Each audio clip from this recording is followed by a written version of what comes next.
I was still wearing my wedding band when the call came in. Delaney, we need your help. It's urgent. The company is collapsing. You're on the papers. We need $60,000 now. It was Noah's father, the same man who had looked me in the eye 3 weeks earlier and called our garden wedding a waste of everyone's time. The same man who hadn't shown up to the ceremony. The same family who had posted sun-kissed selfies in Rome on the exact day I said my vows, alone on my side of the aisle. Now they needed me. And I gave them my answer. Cold, precise, unapologetic. I don't recall trivial people being entitled to serious money. Good luck. I hung up the phone with a calm I didn't know I had. But to understand how I got there, from a broken daughter-in-law abandoned at her own wedding, to the woman who said no with her whole chest, we have to go back to the first signs. Rain pattered softly against the glass roof of our venue on that April morning in Seattle. The garden sanctuary looked exactly as I had envisioned it. Fairy lights strung between maple trees, white roses and baby's breath adorning every surface, handwritten place cards guiding each guest to their seat. The glass ceiling had been my personal touch. I wanted natural light for the photos, even in Seattle's perpetually overcast sky. As a wedding photographer myself, I knew what made a ceremony magical. For years, I'd captured other people's perfect moments, and now finally it was my turn. But perfect moments don't often survive contact with reality. They're still not answering, Noah whispered. Phone, clutched tightly in his hand. His face was pale beneath his neatly trimmed beard, his blue eyes darting anxiously toward the entrance. Maybe they're just running late. Traffic, maybe? I squeezed his arm gently. It's okay. We can wait a few more minutes. But we both knew. Deep down, we knew. Noah's family, the prestigious Brooks clan of Seattle's elite social circle, had RSVP'd months ago. His mother Vivian, father Richard, younger brother Ethan, and various aunts and uncles had all confirmed their attendance. His mother had even sent a lengthy email about the dress she'd purchased for the occasion. And yet, as I peeked through the curtains at our small gathering of 40 guests, their entire side of the aisle remained conspicuously empty. My cousin Mia approached, her bridesmaid dress rustling softly. Her expression told me everything before she even opened her mouth. Dell, I think you should see this. She held out her phone, Instagram open on the screen. And there they were. Noah's entire family, smiling broadly in front of the Coliseum. Wine glasses raised high in a toast, Mediterranean sun warming their perfectly coordinated outfits. The timestamp showed 2 hours ago. The caption read, "Nothing like La Dolce Vita with family that matters most." My stomach dropped. The room spun slightly. Noah looked over my shoulder and I felt his body stiffen. Posted 2 hours ago, I said quietly. They're in Rome. I don't understand, he whispered, more to himself than to me. They never said anything about Italy. They promised they'd be here. My father approached, his rented suit slightly too big for his thin frame. Dad had never been comfortable in formal wear, but he'd insisted on doing things properly for his only daughter's wedding. Sweetheart, the officiant is asking if we should begin. His eyes, so like mine, were filled with concern. I looked at the empty chairs, then at my small collection of loved ones waiting patiently.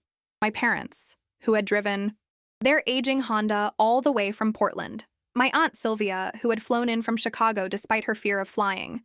My 5 closest friends who had taken time off work and spent money they didn't have on dresses and shoes. Yes, I said finally. Let's begin. Noah squeezed my hand. I'm so sorry, Dell. Don't be. We're getting married today. That's what matters. And so, with half the venue empty, we proceeded with our ceremony. I walked down the aisle to Pachelbel's cannon, my father's arm steady beneath my trembling hand. My mother wiped away silent tears. My friends beamed encouragingly from their seats. When I reached Noah, standing tall and handsome in his charcoal suit, his eyes were red-rimmed but determined. You look beautiful, he whispered. The officiant began her speech, about love and commitment, but my mind kept drifting to that Instagram photo. The calculated timing, the pointed caption, the deliberate absence. For 3 years, I had tried to win over Noah's family. I'd attended their charity galas and country club dinners. I'd listened to Vivian's thinly veiled criticisms about my artistic career choice. I'd endured Richard's condescending questions about my little photography business, even as I showed him my international awards and 6-figure income. She's not what we pictured, I'd overheard Vivian say once, at a family dinner I wasn't supposed to hear. A girl with a camera isn't exactly a suitable match for a Brooks. The fact that Noah was just an elementary school teacher, a profession that didn't align with his family's financial ambitions, seemed to escape their notice. Their disappointment was reserved exclusively for me. Delaney Hart, do you take Noah Brooks to be your lawfully wedded husband? The officiant's question snapped me back to the present. Noah was watching me, his expression a mixture of love and worry. I do, I said firmly, surprising myself with the steadiness of my voice. As we exchanged rings, I felt a strange sense of peace wash over me. This was our moment, not theirs. Their absence, while painful, couldn't diminish what Noah and I had built together. After the ceremony, during our small reception in the adjacent garden, my cousin approached with her phone again. They've posted another one, she said hesitantly. This time it was a photo of their elaborate dinner at some exclusive Roman restaurant. Crystal glasses, white tablecloths, and the caption, "Some traditions are worth preserving." Our garden wedding, with its handmade decorations and potluck reception, was apparently not one of them. Noah saw the post over my shoulder, and something in his expression changed. For the first time since I'd known him, I saw anger flash across his usually gentle features. "I'm calling them," he said, stepping away from our guests. I watched as he paced at the edge of the garden, phone pressed to his ear.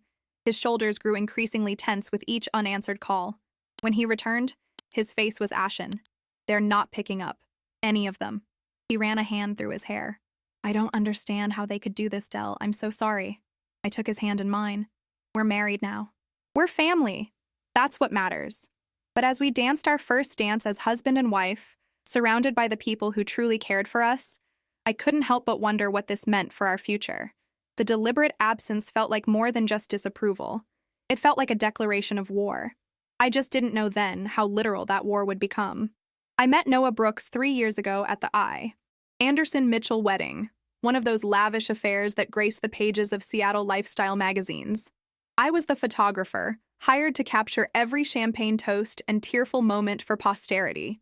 He was the best man, tall and striking in his tailored suit, with a smile that reached all the way to his eyes. What caught my attention wasn't his looks, though.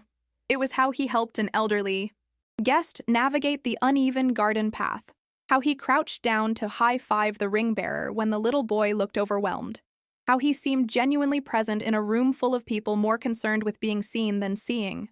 "You're not like most wedding photographers," he said when he approached me during the cocktail hour. I was adjusting my camera settings, preparing for the golden hour. "Portraits." "What do you mean?" I asked, not looking up from my viewfinder. "You don't just take pictures. You watch people. Really see them." That made me look up. His eyes were the exact blue of a Seattle summer sky, rare and unexpected. "That's the job," I replied. "Capturing authentic moments requires actually noticing them first." He smiled. "I'm Noah. I know, the best man. I've been photographing you all day." "And you are?" "Delaney Hart." "Well, Delaney Hart, would it be completely unprofessional if I asked for your number? Not for wedding photos, for coffee." I surprised myself by saying yes. Our first date was at a small cafe in Capitol Hill, where we talked for hours about everything and nothing. He taught 3rd grade at a public elementary school in Queen Anne. Loved historical documentaries and volunteered at an animal shelter on weekends. He spoke about his students with genuine affection, his eyes lighting up when describing their small triumphs. I told him about growing up in Portland with artist parents who encouraged creativity but struggled with practicality, about building my photography business from scratch after college, specializing in weddings, because I loved capturing authentic joy, about my tiny studio apartment that doubled as my office, where film canisters and memory cards lived in organized chaos. By our 3rd date, I knew something special was happening. By our 3rd month, I was falling in love. It wasn't until month 5 that he finally mentioned his family. "My parents want to meet you," he said one evening as we cooked dinner in my apartment. "They're having their annual summer garden party next weekend." "That sounds nice," I replied, chopping basil for our pasta. "Tell me about them." He hesitated, just long enough for me to notice. "They're traditional. Dad runs Brooks Ventures. They invest in tech startups. Mom manages a chain of art galleries. They had certain expectations for me that I didn't exactly follow. Like becoming a businessman instead of a teacher?" He nodded. "Among other things." The other things became clear the moment I stepped into the Brooks waterfront mansion in Madison Park. Everything about their sprawling Tudor-style home screamed old money, from the meticulously maintained gardens to the original artwork adorning every wall. Vivian Brooks approached us first. champagne flute in hand, Chanel suit perfectly tailored to her slim frame.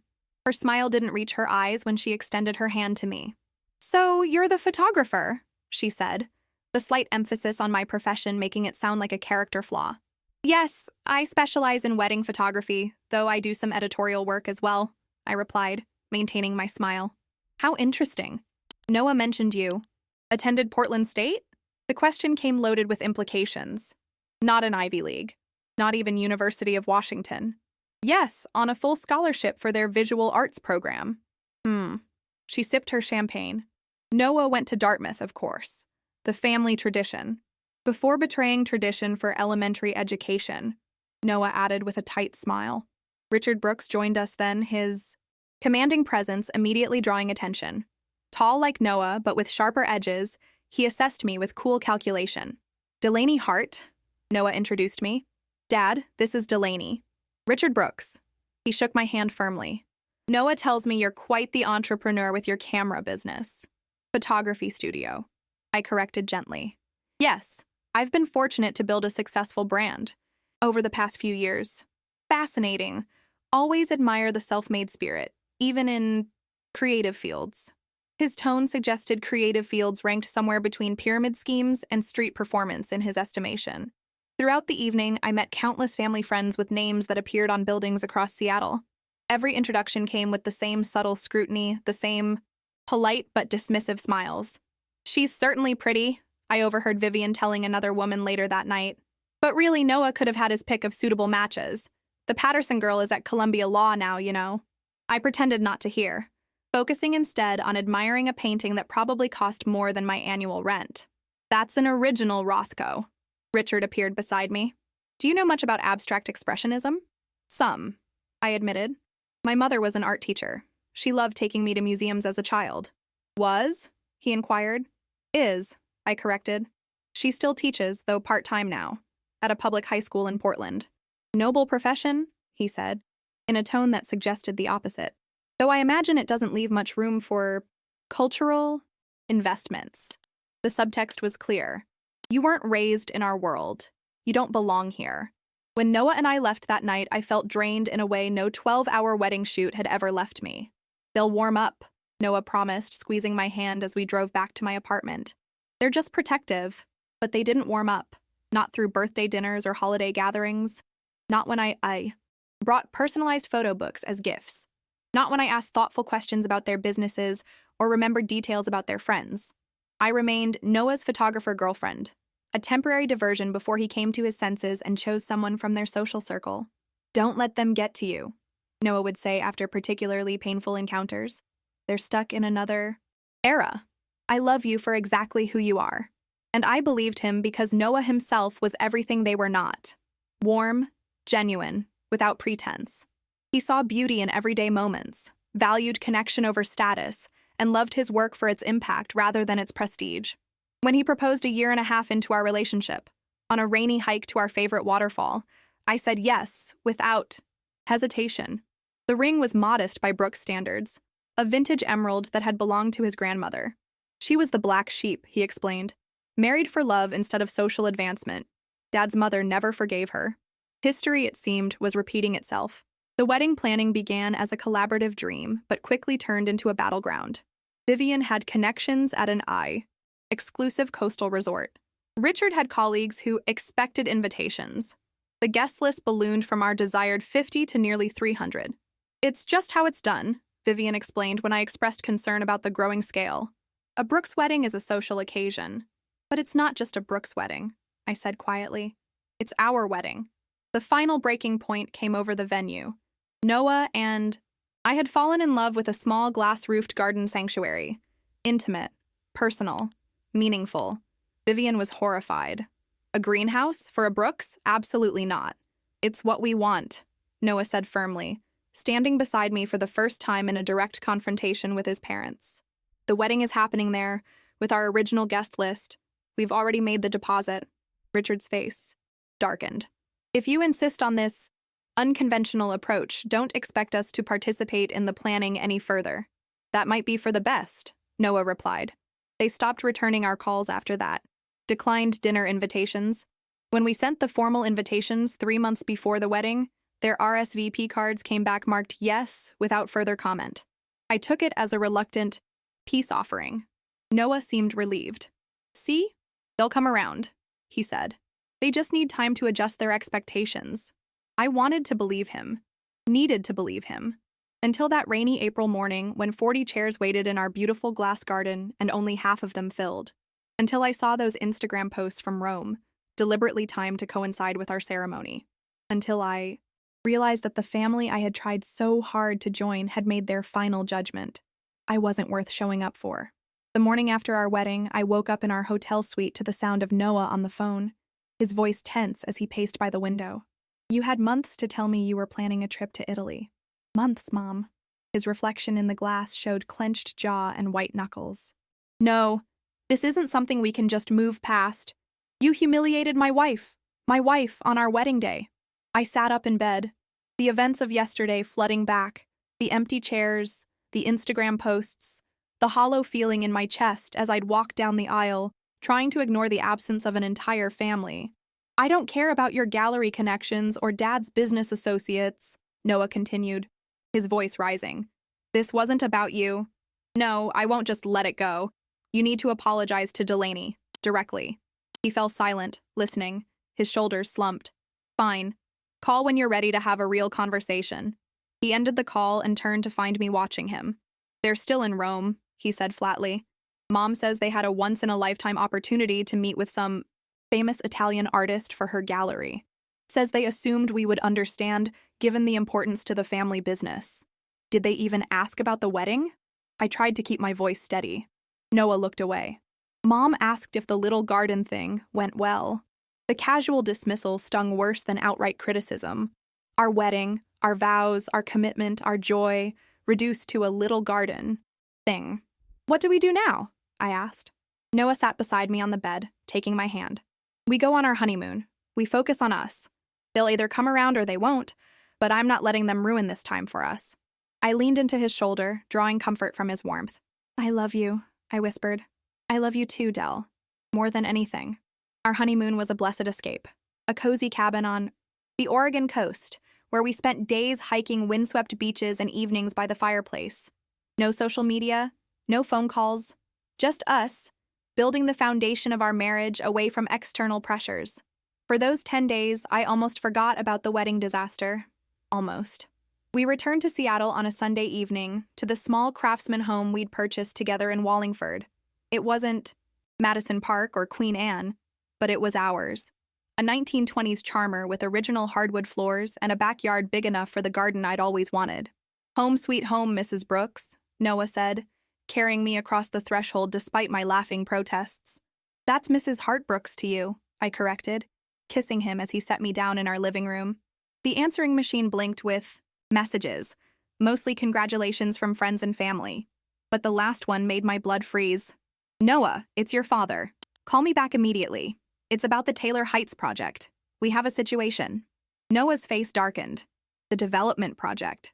Dad's been working on it for years. Luxury condos on the north side. He's mentioned it a few times. Is it something serious? With Dad, everything's serious when it comes to business. He sighed. I'll call him tomorrow. Tonight is still our honeymoon. But tomorrow brought no clarity. Richard didn't answer Noah's calls, and neither did Vivian or Noah's brother Ethan. 3 days of silence followed our return. It's strange, Noah said over dinner on Wednesday night. Dad never goes this long without returning calls, especially about business. I was about to respond when my phone rang, an unknown number. Delaney Hart? A woman's voice asked when I answered. Hart Brooks now, actually, I corrected. This is Patricia Winters from First Seattle Bank. I'm calling regarding the co-signed loan for Brooks Ventures Taylor Heights development. We've been trying to reach Richard Brooks regarding the missed payment, but have been unsuccessful. My stomach dropped. I'm sorry. What loan? The bridge financing you co-signed approximately 14 months ago. The 6-month extension period ended last week, and the payment of $175,000 was due on Monday. The room seemed to tilt. There must be some mistake. I never co-signed any loan. There was a pause, keyboard clicking in the background.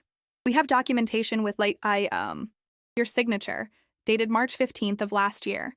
The initial amount was $850,000 with your personal guarantee as secondary collateral holder. March 15th. The date clicked in my memory. The day Richard had asked me to help with some paperwork. When I'd stopped by their house to drop off wedding invitation samples, he'd explained he needed an additional signature to expedite some business filing, while his usual partner was traveling. It's just a formality, he'd assured me. Your strong business credit helps move things along faster with the bank. Nothing will ever come of it. I'd trusted him. Signed where he pointed, without reading the fine print. Noah was watching me now, concern etched across his face as my expression changed. I'll have my lawyer contact you, I managed to say, before ending the call. Del? What's wrong? Noah set down his fork. I told him everything. The call, the loan, the memory of signing papers for his father. With each detail, Noah's expression shifted from confusion to disbelief to anger. He used you, he said finally, his voice barely controlled. He deliberately misled you into co-signing a high-risk loan. But why would he need my signature? Your family has perfect credit and more assets than I'll ever have. Noah ran a hand through his hair. Unless they've overextended. The Taylor Heights project was ambitious, even for Dad. If other investments went bad, they might have needed additional guarantors. My photography business was successful. I grossed over $200,000 annually with my high-end wedding packages and corporate work. My credit was impeccable, but I wasn't prepared to cover a $175,000 payment, let alone potentially be on the hook for $850,000. We need to talk to them, I said. Now. We drove to Madison Park in tense silence, the spring evening unusually warm. But when we arrived at the Brooks mansion, the house was dark. A neighbor walking her dog informed us they hadn't seen the family in days. Still, in Europe, I think, she said cheerfully. Vivian mentioned an extended stay at their conversation fundraiser last month. Back in our car, Noah tried his father's cell phone again. This time, surprisingly, Richard answered. Noah. Finally. His voice sounded strained. Dad? What's going on? The bank called Delaney about a loan she supposedly co-signed. A long silence followed. We need to discuss this in person. We're flying back tomorrow. Come to the house Friday morning. Dad. Friday, Noah, 9 a.m. The call ended. Noah stared at his phone. Something's very wrong, he said quietly. That night, I couldn't sleep. I kept thinking about that signature, about Richard's casual assurance that it was just a formality, about the wedding they'd skipped, about the company, apparently. In enough trouble to miss a major loan payment. None of it made sense. Until suddenly, horribly, it did. Noah, I whispered in the darkness. What if they knew? What if they knew about the financial trouble before our wedding? He turned to face me, moonlight illuminating his troubled expression. What are you saying? What if they went to Rome not just to avoid our wedding, but to avoid the fallout when the missed payment happened? What if they've been planning this escape? Noah's silence told me he was considering the possibility and finding it disturbingly plausible. If that's true, he said finally, then they didn't just miss our wedding. They deliberately abandoned ship, knowing you'd be left holding the bag. The realization sat between us, ugly and undeniable. I trusted them, I whispered. Even when they were cold to me, even when they dismissed my career and my background, I still believed they were honest people. Noah pulled me close. We'll figure this out, together, I promise. But as I finally drifted into uneasy sleep, I couldn't shake the feeling that this was just the beginning, that the Brooks family had set something in motion that would test not just my finances, but my marriage, my business, and my very sense of self. I just didn't know how right I was. Friday morning arrived with a Seattle downpour, rain hammering against our windows as Noah and I prepared to meet his family.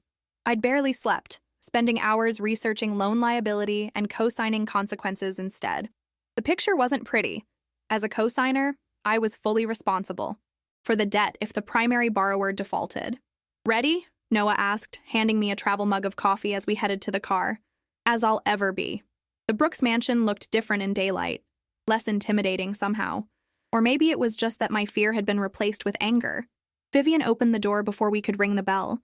Her usual polished appearance had slipped. Her designer outfit looked slept in, her makeup hastily applied. Noah, darling. She attempted to embrace him, but he stepped back. Where's Dad? He asked coolly. In his study. He's preparing some documents. She glanced at me, offering a tight smile. Delaney, you look well. Wish I could say the same. I replied, meeting her gaze directly. She flinched slightly, then led us through the marble-floored entrance hall to Richard's wood-paneled study. The room had always intimidated me with its leather-bound books and hunting trophies, but today it felt like what it truly was, a carefully constructed stage set for a man playing at power. Richard sat behind his massive desk, gray hair disheveled, eyes bloodshot. Noah's younger brother Ethan paced by the window, his usual cocky demeanor replaced by nervous energy. "Sit, please." Richard gestured to the chairs opposite his desk. Noah remained standing. "What's going on, Dad? Why is Delaney being contacted about loan payments?" Richard sighed heavily. "The Taylor Heights project has encountered difficulties. Construction costs exceeded projections by 40%. Then the environmental survey revealed contamination requiring additional remediation. We had to secure bridge financing. And you used my wife as a guarantor without her knowledge?" Noah's voice was dangerously quiet. "It wasn't like that," Ethan interjected. "It was supposed to be temporary, just until the next round of investors came in. But they didn't come in, I guessed. Did they?" Richard's silence was confirmation enough. "So you missed the payment," Noah continued. "And, now the bank is coming after Delaney." "We're working on solutions," Richard insisted. "I've been meeting with potential investors in Europe." "While skipping our wedding," I cut in. "How convenient." Vivian had the grace to look ashamed, but Richard's expression hardened. The Bertolucci meeting was a coincidence of timing, a once-in-a-lifetime opportunity. "Stop." Noah's voice cracked like a whip. "No more lies.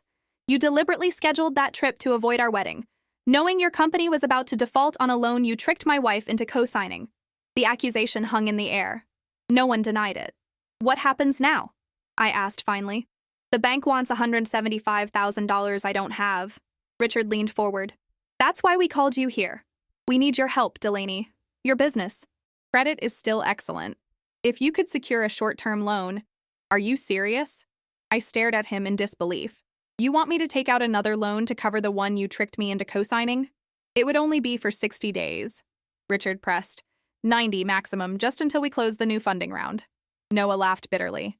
"Is that what you were doing in Rome? Closing a funding round while posting photos of your wine tour?"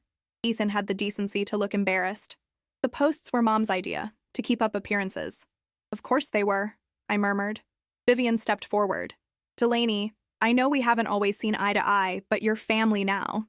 This is what family does. We help each other through difficult times."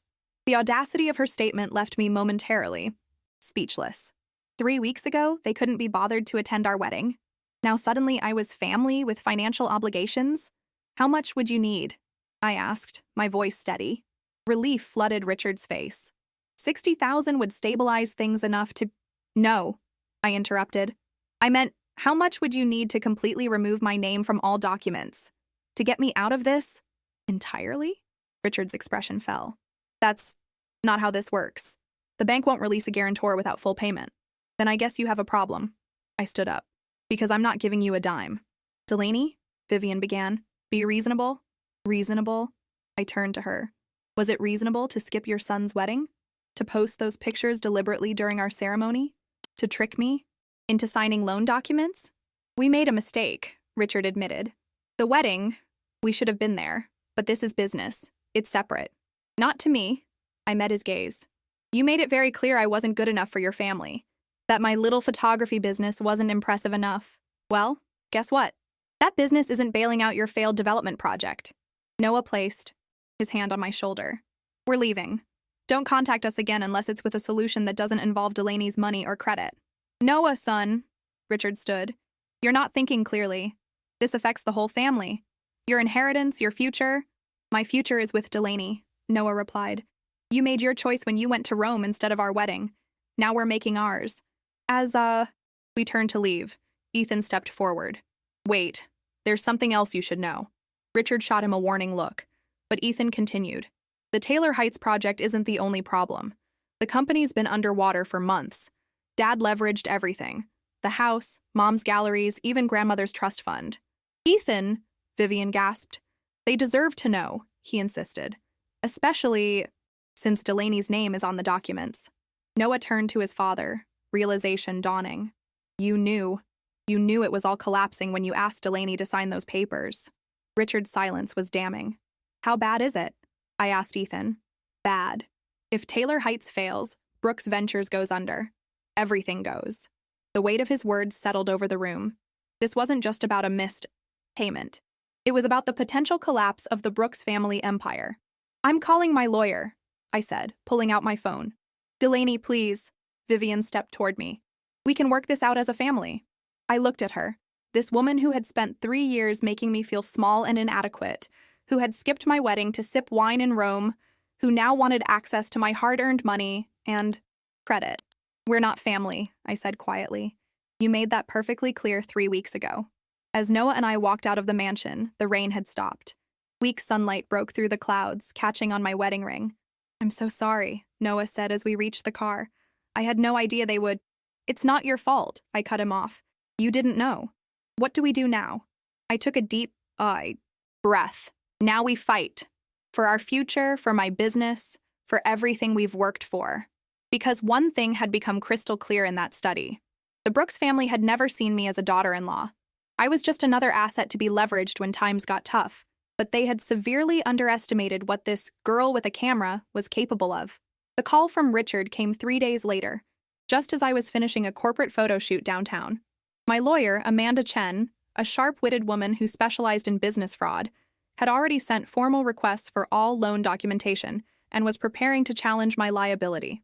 Delaney, Richard's voice sounded strained when I answered. We need to talk. My lawyer advised against speaking with you directly, I replied, packing up my camera equipment as my client's marketing team filed out of the conference room. Please, the situation has deteriorated. We need $60,000 by Friday or the bank will call the entire loan. I paused, camera in hand. And how exactly is that my problem? Your name is on the documents. Your credit will be destroyed. The bank could place liens on your business assets. The familiar knot of anxiety tightened in my stomach, but I kept my voice steady. My lawyer is handling it. Goodbye, Richard. Wait. His voice took on an edge of desperation I'd never heard before. This isn't just about money anymore. Noah should be part of this conversation. It's his family legacy at stake. Then call Noah. He's not answering my calls. Of course he wasn't. The past few days had been excruciating for him. Discovering his parents' deception, watching his family's carefully maintained facade crumble. He'd barely slept, alternating between quiet fury and profound sadness. I'll tell him you called, I said, ending the conversation. That evening, I found Noah in our backyard, absently pulling weeds from what would eventually become my vegetable garden. The repetitive motion seemed to calm him, though his eyes remained distant. Your dad called me today, I said, sitting on the wooden bench beside the half-prepared soil. They need $60,000 by Friday. Noah looked up, dirt smudging his forearms. What did you say? I told him to talk to my lawyer. I twisted my wedding ring. But Noah, he mentioned your family legacy. Maybe we should at least hear him out. Noah's jaw tightened. What? Legacy? The one they didn't think you were good enough to be part of? The one they literally fled the country to avoid sharing with you? I know they hurt us, I said gently. But this is still your family. If there's a way to help that doesn't put us at financial risk, there isn't. He sat beside me, his hands leaving earth smudges on his jeans. Amanda confirmed it. Any money we put in now would just disappear into the black hole they've created. And they knew, Dell. They knew it was collapsing when they tricked you into signing. I leaned against his shoulder. I just don't want you to have regrets. If your family business fails and we did nothing, my family made their choice. His voice was firm but sad. When they skipped our wedding, when they lied to you about those documents, they weren't thinking about legacy or family. They were thinking about saving themselves. Deep down, I knew he was right. But another part of me, the part raised to believe in second chances, in forgiveness, in family above all, wondered if we were making a mistake. The next morning, I woke to an email from Amanda. She'd received the loan documents and confirmed my worst fears. My signature was indeed on papers making me fully liable as guarantor for the $850,000 bridge loan. The fine print stated that in case of default, the bank could pursue me directly for the full amount, regardless of any arrangements with the primary borrower. We can challenge this based on fraudulent representation, Amanda wrote, but these cases can take months, even years to resolve. In the EE. Meantime, your credit will be affected and they could potentially place restrictions on your business accounts. I forwarded the email to Noah, my hands shaking slightly. Within minutes, he called from school, his voice tight with controlled anger. I'm taking a personal day. We need to meet with Amanda in person. 3 hours later, we sat in Amanda's downtown office, surrounded by floor-to-ceiling windows overlooking Elliott Bay. The contrast between the stunning view and our grim conversation couldn't have been more stark. There are 3 options, Amanda explained, tapping her pen against her legal pad. First, you can pay the missed payment to prevent immediate default, then pursue legal action to remove Delaney from future liability. That would mean giving them the $60,000 they're asking for, Noah clarified. Correct. It buys time, but doesn't solve the underlying problem. And given the company's financial state, you'd likely never see that money again. What's option 2? I asked. We file for fraud immediately, seek an emergency injunction to temporarily halt collection, and prepare for a lengthy legal battle. Expensive but potentially effective if we can prove Richard deliberately misrepresented the documents. And the third option? Noah leaned forward. Amanda hesitated. Let it default. Deal with the credit impact and potential collection actions while we fight it in court. Risky for Delaney's business, but it forces the bank to pursue all parties, including Brooks Ventures' assets, not just the easiest target. My father would lose everything, Noah said quietly. From what you've told me about the company's state, that might happen regardless, Amanda replied gently. We left her office with more questions than answers, walking silently along the waterfront. Spring sunshine glinted off the water, ferries crossing to Bainbridge Island in the distance. What do you want to do? Noah finally asked, stopping to face me.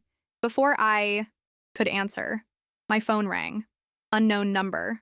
Hello? Is this Delaney Hartbrooks? A man's voice, unfamiliar. Yes. Who's calling? My name is Michael Patel from the Seattle Business Journal. I'm working on a story about Brooks Ventures and their Taylor Heights development. I understand you're connected to the project and might have insights about the company's financial difficulties. My blood ran cold. Who gave you my number? I'm not at liberty to say, but I'd be happy to include your perspective in the article we're running next week. I ended the call, hands trembling. What is it? Noah asked, alarmed. A reporter from the Business Journal. They're running a story on Brooks Ventures' financial problems. Noah's face paled. How did they? Someone talked. Maybe a contractor who wasn't paid, or an investor who got nervous. Or my family trying to force our hand, Noah said grimly, creating public pressure. It was possible. The Brooks family had always been masterful at manipulation. My phone buzzed with a text from Richard. We need to talk. Now. Family emergency. Noah read it over my shoulder, his expression hardening. Let's go. 30 minutes later, we were back. In Richard's study. This time, the entire family sat around the massive mahogany table. Richard, Vivian, Ethan, and 2 older men I recognized as Richard's business partners. The situation has escalated, Richard began without preamble. The Seattle Business Journal is running an expose next week on Taylor Heights and Brooks Ventures' financial state. We know, I replied. They called me. Surprise flickered across Richard's face before he continued. If this story runs, investor confidence will collapse completely. We'll lose everything, not just the company, but the house, the galleries, everything we've built over 3 generations. And you think that's our problem because, I asked. Vivian leaned forward. Because your family, Delaney. Whether you like it or not, you married into this family. I felt Noah tense beside me. Funny how we're suddenly family when you need money, he said coldly. Where was this family concern when you were posting Instagram photos from Rome during our wedding? We made a mistake, Richard admitted. A terrible mistake. We let our disappointment cloud our judgment and we handled the wedding situation badly. Disappointment? I repeated. In what, exactly? That Noah chose to marry someone without a trust fund? Richard looked uncomfortable. We had certain expectations. Just say it, Noah interrupted. You were embarrassed that I married a girl with a camera instead of someone from your social circle. Too embarrassed to even attend our wedding. Silence confirmed his accusation. We're prepared to make amends, Richard finally said. If you help us through this crisis, we'll ensure you're both taken care of. Noah, your position in the company will be secured. Delaney will provide backing for you to open your own gallery. Stop. I held up my hand. I don't want your gallery. I don't want your money. I want my name off those loan documents and my life back. That's not possible right now. One of, Richard's partners interjected.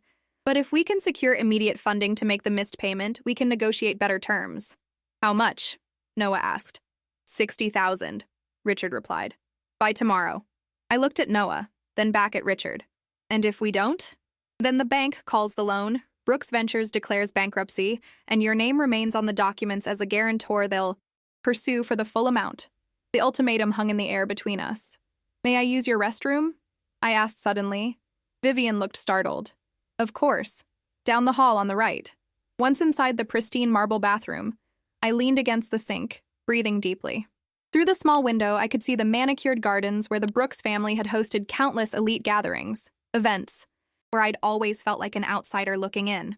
Now they wanted me to sacrifice my financial security, my business, everything I'd built, to save their empire. In that moment, staring at my reflection in the gold-framed mirror, something inside me hardened. This family had never respected me, never welcomed me, never seen my worth. They had deliberately humiliated me on my wedding day. Then, they had the audacity to demand my help. I returned to the study, my decision made. No, I said clearly. I won't be giving you $60,000 or any other amount. Richard's face reddened.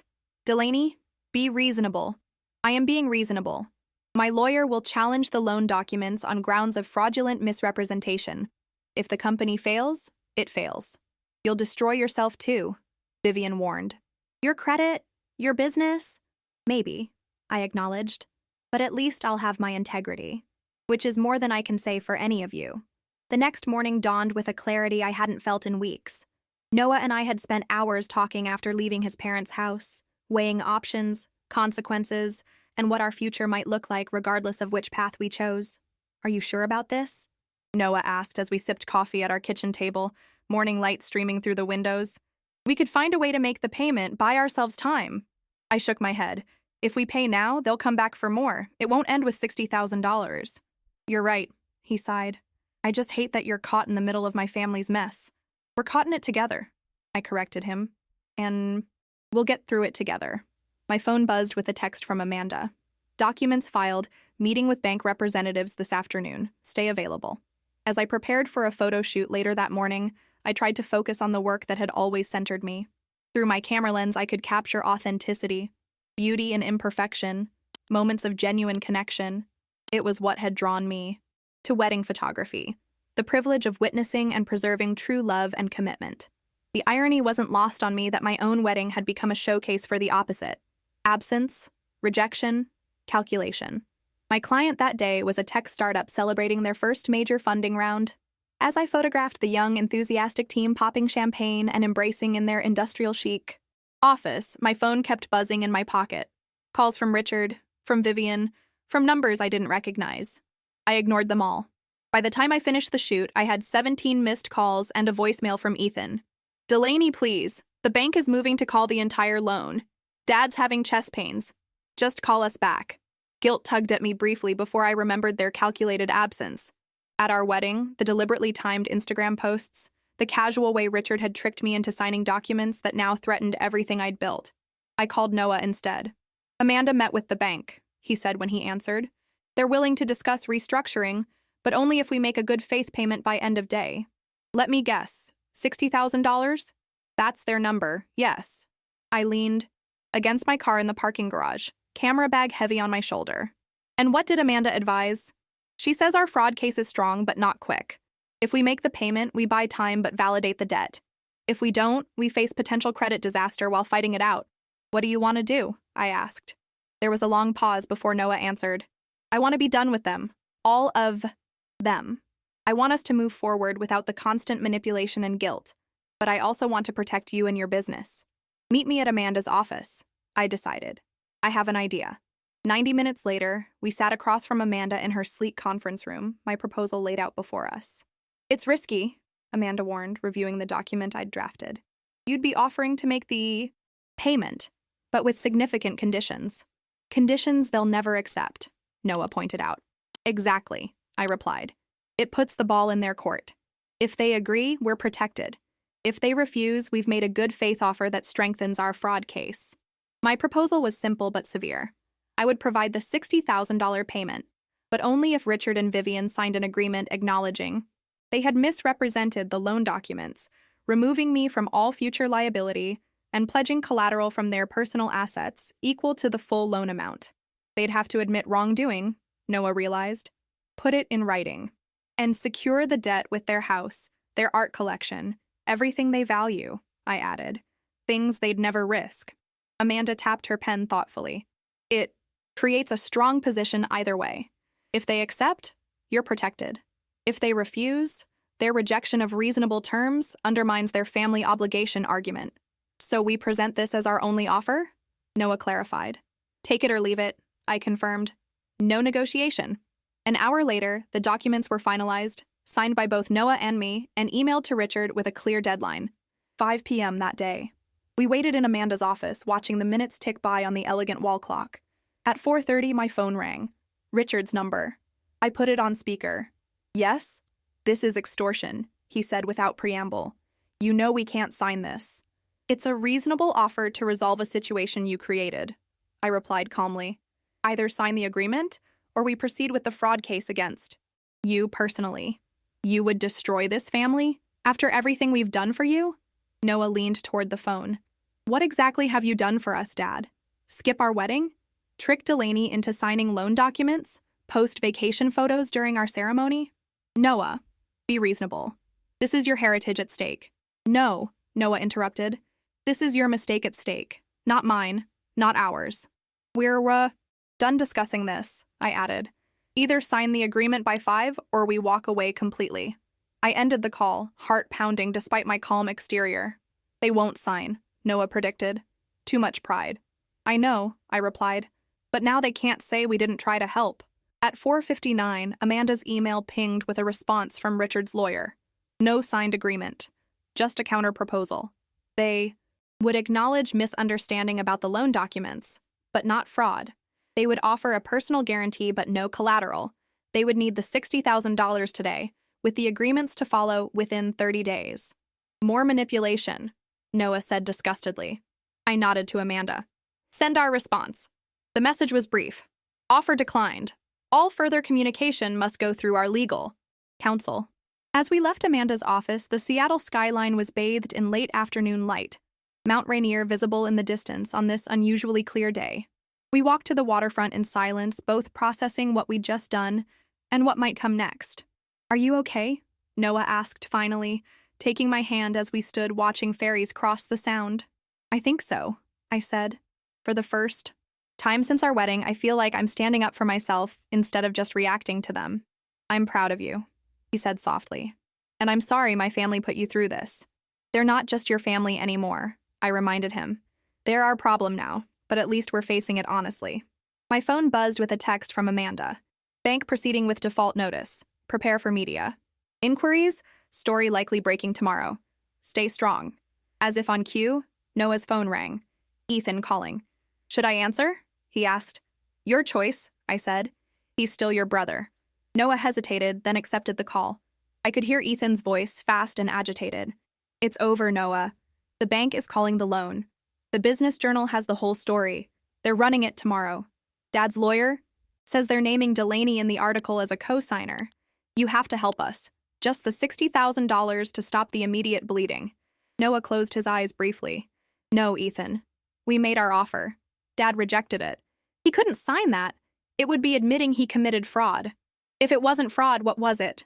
Noah challenged. Silence. That's what I thought, Noah continued. Tell Dad and Mom. We're done. Any further communication goes through our lawyers. As Noah ended the call, I felt a strange mixture of dread and relief. Whatever happened next would be difficult. My credit damaged, possibly my business affected, certainly my relationship with Noah's family destroyed beyond repair. But for the first time since I'd met the Brooks family, I wasn't seeking their approval or acceptance. I wasn't trying to prove my worth to people who would never see it. I was simply standing in my truth, beside the man who had chosen me over everything he'd been raised to value. What now? Noah asked, looking out at the water. Now we prepare for the storm, I replied, and we remember what matters. He squeezed my hand. Us. This. What we're building together. I nodded, watching the sun begin. Its descent behind the Olympic mountains. Us, I agreed. Not their expectations or their empire. Just us. Little did I know that the storm about to break would reshape not just our lives, but the entire Brooks family legacy. in ways none of us could have imagined. The Seattle Business Journal headline hit like a thunderclap. Brooks Ventures collapse. Taylor Heights development halted amid financial scandal. The subheading was worse. Family business crumbles as wedding photographer daughter-in-law refuses bailout. I stared at my laptop screen, nausea rising as I read through the article. It painted me as both victim and villain, tricked into co-signing loans, yet ruthlessly refusing to help the struggling family business when they needed it most. Richard had clearly gotten to the reporter, spinning a narrative that cast him as a well-meaning patriarch betrayed by an ungrateful daughter-in-law. "This is character assassination," Noah said, reading over my shoulder at our kitchen table. "They're trying to damage your professional reputation." My phone had been ringing nonstop since 6 a.m., clients asking about wedding commitments, business partners concerned about our association. Even my parents calling from Portland after friends forwarded them the article. "I need to respond," I said, already drafting an email to Amanda. "They can't just publish lies about me." Noah squeezed my shoulder. "We'll fight back. But first, let's see what else they try." We didn't have to wait long. By noon, Vivian had posted a carefully worded statement on her gallery's social media. "In this difficult time for our family business, we remain committed to our community and customers. We regret that internal disagreements have become public and hope for reconciliation with all family members." The calculated ambiguity was perfect, positioning them as the reasonable party extending an olive branch, while subtly reinforcing that I was the problem. "They're trying to pressure you through your business," Noah realized, "making potential clients question your integrity." He was right. By mid-afternoon, I'd received 3 emails from upcoming wedding clients expressing concerns about my financial situation and asking for reassurance that I would still fulfill my obligations. Instead of panicking, I called Amanda. "We need to go on offense," I told her. "I won't let them control this narrative," Amanda agreed. "I've already drafted a cease and desist letter regarding the false statements, but we should consider a more proactive approach." "Like what?" "The truth, Delaney. The whole truth." That evening, we executed our countermove. Amanda helped me craft a statement that was both professional and unflinchingly honest. I posted it on my business website and social media platforms. Regarding recent media coverage about Brooks Ventures, as a professional photographer who built my business from the ground up, I value integrity above all. I was indeed asked to sign documents that were misrepresented to me as routine paperwork by my father-in-law. I later discovered these documents made me liable for an $850,000 loan for a failing development project. When asked to provide $60,000 to cover a missed payment by the same family who deliberately skipped my wedding to vacation in Rome, I offered to help only with proper legal protections in place. This reasonable offer was rejected. I remain committed to all my clients and will fulfill every contract with the same professionalism and care I've always provided. My business remains strong and separate from these unfortunate family matters. I included screenshots of the Instagram posts from Rome dated on our wedding day, and a redacted copy of my counteroffer showing the reasonable terms I'd proposed. The response was immediate and overwhelming. Past clients flooded my social media with supportive comments. Fellow photographers shared stories of their own difficult in-law relationships. 3 major wedding blogs picked up the story, praising my grace under pressure and professional integrity. By midnight, my inbox contained more booking inquiries than cancellations. The tide was turning. The next morning, I received an unexpected text from Ethan. "Saw your post.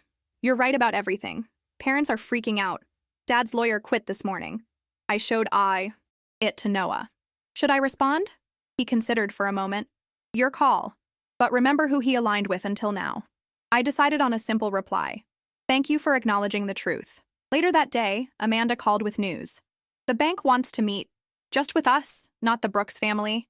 Apparently, they've reviewed the loan documentation more carefully and have concerns about the circumstances of your signing." "What does that mean?" "It means your public statement rattled them. Banks hate publicity about predatory lending or fraud. They're worried about their reputation now, not just collecting the debt." The meeting was scheduled for the following afternoon. Noah took another personal day to attend with me, both of us dressed in our most professional attire as we entered First Seattle Bank's imposing downtown headquarters. The bank's representatives, a senior vice president and their legal counsel, were cordial but cautious. "We've reviewed the circumstances surrounding your involvement in this loan," the VP began, "and we have some concerns about the representation made to you at signing." I was told I was signing routine business paperwork, I stated firmly. Not a loan. Guarantee. So we understand, the lawyer nodded. We've also noted the unfortunate timing of the Brooks family's international travel, coinciding with both your wedding and the first missed payment. They exchanged glances before the VP continued. We're prepared to offer a settlement. We'll remove your name from the loan documents and release you from all liability in exchange for a confidentiality agreement regarding the bank's involvement. Amanda leaned forward. And the Brooks family? What's their position on this? They're not party to this discussion, the lawyer replied smoothly. We're dealing with your liability separately. I looked at Noah, then Amanda. What's the catch? No catch, the VP assured me. The bank wants to resolve this quietly and efficiently. The Brooks family assets remain as the primary security for the loan, so they'd still be responsible for the full amount, Noah clarified. Correct. Your removal from the documents doesn't affect their obligations. After conferring privately with Amanda, we accepted the offer. Within an hour, I had signed papers releasing me from all liability related to the loan.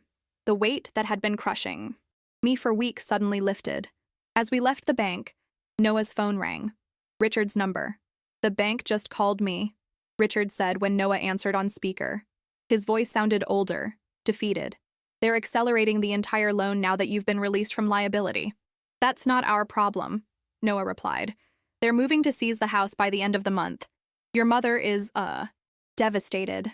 I felt a flicker of sympathy despite everything. I'm sorry it came to this, I said, loud enough for Richard to hear. But you created this situation, not us. Perhaps, Richard conceded, surprising us both. Would you both be willing to meet? One last time? There are things that need to be said. Noah muted the phone, looking at me questioningly. I hesitated, then nodded. Tomorrow, Noah said, unmuting. Not at your house.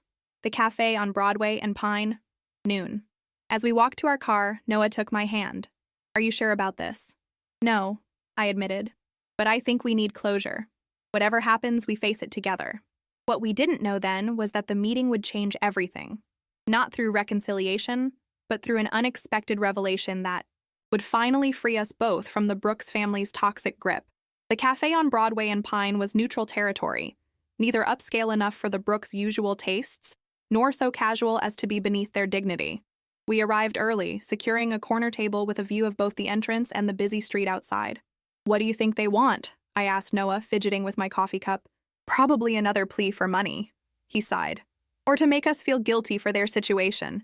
But when Richard and Vivian walked in precisely at noon, something was different. Gone was Richard's commanding presence, Vivian's perfect poise. They looked diminished somehow. Richard's shoulders slumped. Vivian's designer outfit replaced by a simple blouse and slacks. Thank you for meeting us, Richard said as they sat down. We're listening, Noah replied, his voice carefully neutral. Richard glanced at Vivian, who nodded slightly before he continued. First, I want to acknowledge that we were wrong. About everything. The words seemed physically painful for him to say. The loan documents. The wedding. We behaved abominably. I remained silent, waiting for the manipulation that usually followed such admissions. We've lost everything, Vivian added quietly. The house goes to auction next week. The galleries are being liquidated, even my mother's art collection. I'm sorry for your losses, I said carefully, but I don't understand why you wanted this meeting. Richard pulled an envelope from his jacket. We wanted to give you this, before the lawyers take everything. He slid it across the table. Noah opened it cautiously, then frowned at the contents. A single sheet of paper, official-looking with a notary seal. What is this? Noah asked. The deed to your grandmother's cottage in the San Juans, Richard explained. I transferred it to both your names last week before the bank could include it in the seizure. I remembered the cottage from Noah's stories. A simple beachfront property on Orcas Island where he'd spent childhood summers. He'd mentioned it had been his grandmother's writing retreat, the one place his family seemed genuinely happy. Why would you do this? Noah asked, suspicion evident in his voice. Because it should be yours, Vivian said. Your grandmother always wanted you to have it. She knew you were the only one who truly appreciated it. There's something else you should know, Richard added, his voice dropping, about why we really went to Rome. Noah tensed beside me. I'm listening. It wasn't just to avoid the wedding, though that was part of it. Richard looked ashamed now. We were meeting with potential investors, trying to salvage the company. But we were also moving assets, setting up accounts the American banks couldn't touch. You were hiding money, I realized. Yes, Richard admitted. We transferred nearly 2 million euros to Italian accounts before the collapse. It was wrong. Illegal, probably. Definitely illegal, Noah corrected, his expression hardening. Why are you telling us this? I asked. Because we've realized something, Vivian said, her eyes welling with tears. We've spent our lives chasing status, appearances, what others think. And in the process, we drove away the only person in this family with actual integrity. She looked directly at Noah.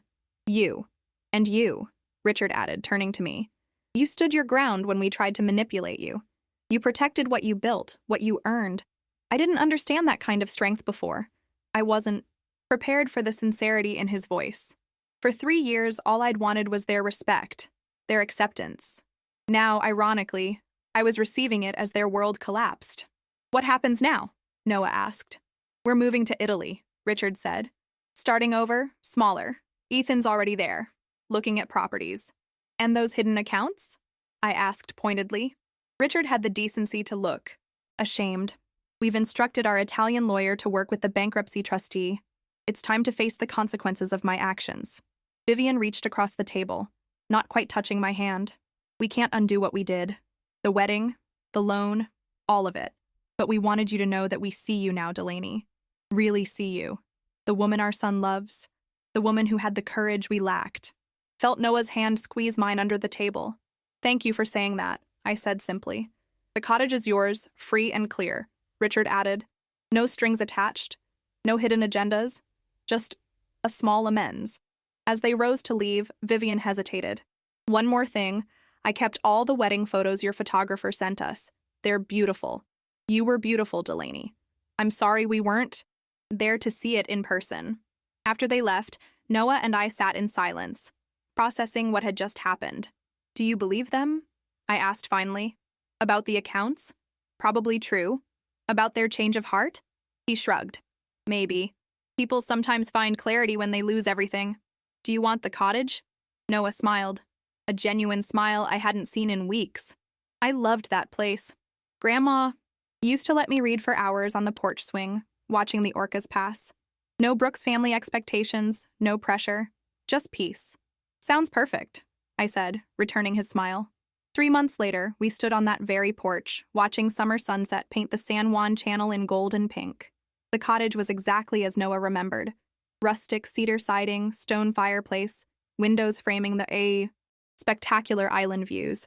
We'd spent weekends restoring it, making it ours. My photographs lined the walls. Not weddings, but landscapes, wildlife, intimate moments capturing the island's natural beauty. Richard and Vivian had indeed moved to Italy, settling in a small town outside Florence. They sent occasional emails, awkward but earnest attempts to rebuild some kind of relationship. Noah responded sometimes. I was still finding my way to forgiveness. The Business Journal had published a follow-up story about Brooks Ventures' collapse, vindicating me completely when bank records confirmed the timeline of fraud. My business had not only survived but thrived, with clients specifically seeking me out after hearing about my integrity during the scandal. Penny for your thoughts, Noah said, wrapping his arms around me as we watched the sunset. I was just thinking about how things turned out, I replied. Not at all what I expected when I walked down that aisle to you. Regrets? He asked softly. I turned in his arms to face him. Not one. Every step, even the painful ones, led us here. To this place that's truly ours. I want to build something real here, Noah said. Not an empire. Not a legacy in the way my father thought of it. Just a life of integrity. With you. As the last light faded from the sky, I rested my head against his chest, listening to his heartbeat. You know what I realized? I said. The day they didn't show up to our wedding was the day I finally stopped needing their approval. It hurt. It hurt terribly, but it also set me free. Noah kissed the top of my head. And the day you stood your ground against them was the day I finally broke free too. In the distance, a pod of orcas surfaced, their distinctive fins cutting through the twilight waters. I thought about capturing the moment with my camera, but instead, I simply watched, present in the perfect stillness of now. Some moments don't need to be preserved through a lens.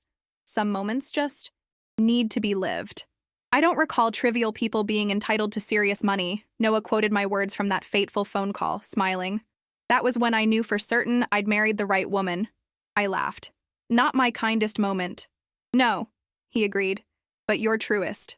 And that's what I love about you. Your truth. As stars began to appear above the islands, I felt a sense of completion I'd never known before. Not because everything was perfect or all wounds healed, but because I'd finally learned the lesson that would carry me through whatever came next. You don't owe loyalty to those who confuse your worth with their ego. Sometimes saying no is the most powerful way to say, I finally love myself more than your approval. And in that knowing, I was free.